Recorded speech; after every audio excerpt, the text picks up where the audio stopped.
My Lord, as a younger generation in the struggle, we sing the songs those who came before us sang to put ourselves in the position they were before.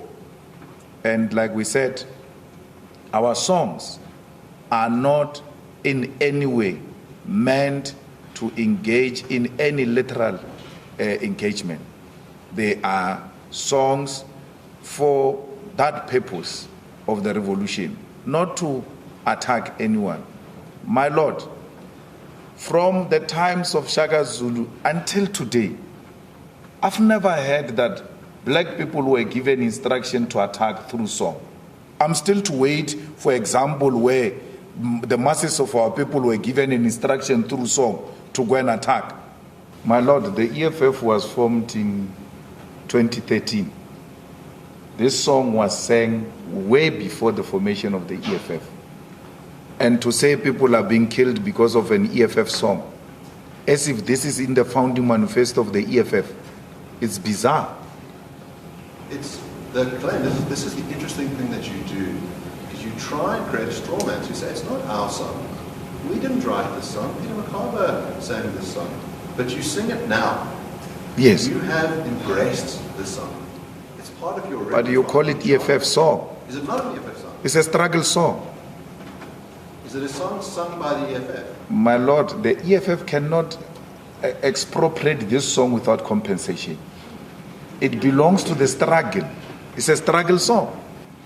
There is a saying,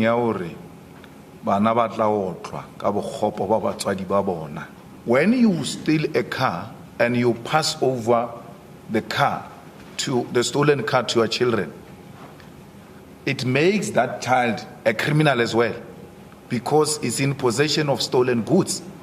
And that child passes that car, or doesn't even pass that car. He sells that car to go and buy another car with the money of stolen goods. It remains a stolen good, the property you bought with the money stolen, got from a stolen goods. You are in possession of stolen property. Return it, please. Your parents have left you a very bad name, and don't blame it on us. But I asked a question earlier. Reparations are paid. I'd like to stop you right there. Why I have the name that I have is that my grandparents fled Nazi Germany and sought refuge in South Africa in the 30s to avoid extermination. Now the witness has brought up my name, and I will use the opportunity to respond to I never brought your name. I never brought your name. I've never brought your name. I've never brought Oppenheimer's name. I don't even know his name. I don't know. I've never, my Lord, called him by name. I've always referred to him as you, and I clarified it that I'm referring to a client. When I say your name, I mean them as white people. Your parents have left you a bad name. So that is the context I'm using it. So please, if you are going to be a legal representative, you are going to have to reduce yourself from this case as an individual. Remove your emotions and deal with me as a professional. Because if you are going to come to me as a personal person, individually, I will no longer look at you as a professional. I will decisively deal with you as an individual.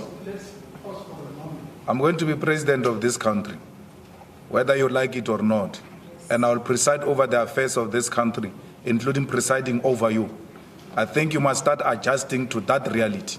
The sooner you do that, the less chest pains you'll have when that reality comes. So what chest pains would result? Racist chest pains. You know, my Lord, we're sitting here with pain, with trauma, and to be interrogated by people like this, who perpetuate the segregation, who continue to promote racism in this country. It's really unfair. Thousands of children have seen their mothers being tortured. I was young when police walked into my mother's house and she was sleeping. They took off her blankets off. Men, she was not dressed up. She was sleeping. Men took off her blankets. I live with that for the rest of my life, that some strange men came into my house and took off the blankets of my mother to search if she's not a terrorist. We are still a traumatized nation, if you don't know. And that trauma is real. And don't push us to that pain. Because when that day comes, we'll not be scared. I've litigated with AfriForum and Roots before, and they've never brought someone so weak as you.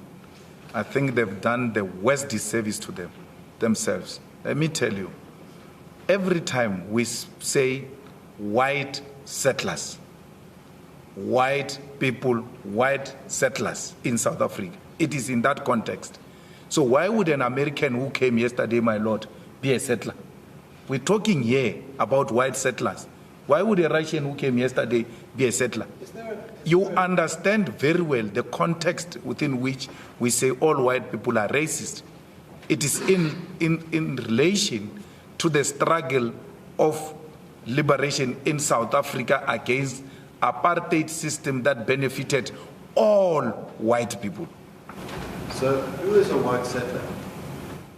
All those who came here to come and conquer South Africa and take the land from our people are white settlers. When? From since 1652. Up until when? Up until we took our freedom, political freedom in 1994. White settlers, everyone from 1652 up until the time of political power, is that 1994? Yes, 1994. Now I'm asking you about people after that date. Those who inherit the property stolen from us are criminals. So if you come from America with an intention to come and inherit a stolen property, you are a criminal.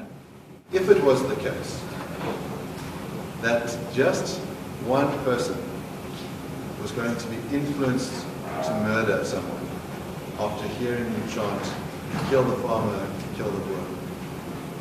It's a hypothetical case.